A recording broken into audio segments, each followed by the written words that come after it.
Kwanza kabisa mimi namshukuru sana Mwenyezi Mungu mwingi wa rehema, namshukuru sana Mungu wangu. Nikiwa kama balozi wa Grant nimefarijika, nimefurahi. Target ya ligi kuu ni kupata alama 3. Mungu ametujalia tumepata alama 3. Kwa kweli nashukuru sana technical bench, nashukuru sana wachezaji wangu. Na ukiangalia Afrika Mashariki na Kati, Simba Sports ukanda wote mpaka chini Sekafa huku, sisi ndio timu pekee ambayo tuko finali katika CAF. Wachezaji wangu kama unavyoona kila mechi inakwenda kwa stili yao. Wamejituma, wamepambana kwa kadiri ya uwezo wao, tumepata matokeo sahihi. Sema mashujaa kama mashujaa walikuja na mbinu ambayo wanazozijua wao wenyewe. Mimi nilijua ile slogan yao ya mashujaa, mapigo na mwendo, lakini sasa nikaja kushangaa muda mwingi wanalalala, wanajichelewesha. Yule kipa wao anataka kujifananisha na Kamala, kumbe ajui Kamala ni kipa wa hali ya juu na kipa wa finali ya shirikisho. Kwa hiyo mimi kama mimi kwa kweli nimefarijika kwa hicho tulichokipata. Walioahidi milioni 100 basi wapi hata angalau nusu basi. Hawa watoto nao kidogo waambulie, maana wamepambana kwa kadiri ya uwezo wao. Mwisho wa safari wakajua kabisa kwamba wameelewa kwamba Simba ni timu aina gani, wametoka vichwa chini, hawaamini macho yao, ubaya ubwela umewatembelea. Nimefarijika, nimefurahi sana. Mechi ziko tafu, mechi zimekaribiana mno kwa mno.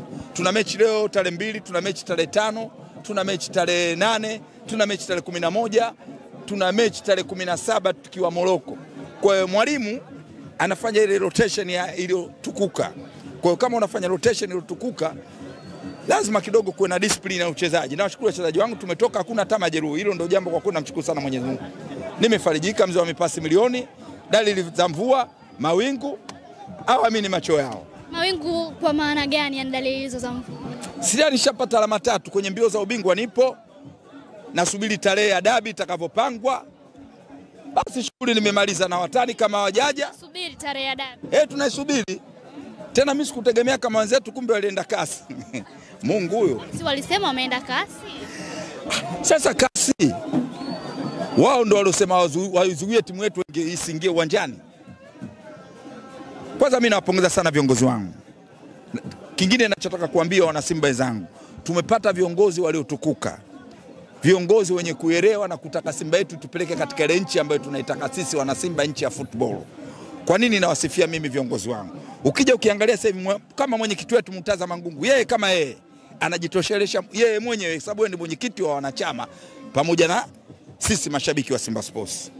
Ukija ukiangalia tuna mwekezaji wetu. Hapo tayari tushafanya, baada kutoka Sunderland tunakuja na Jairut. Ambaye Jairut naye kamleta Diadola. Umeona sinema hilo? Hiyo ndio Simba Sports. Na hiyo kitu tunachotaka kuambia wana Simba, Afrika Mashariki na Kati na Afrika kwa ujumla, katika timu ambazo zilizokuwa quality hali ya juu katika uongozi, Simba Sports namba 1.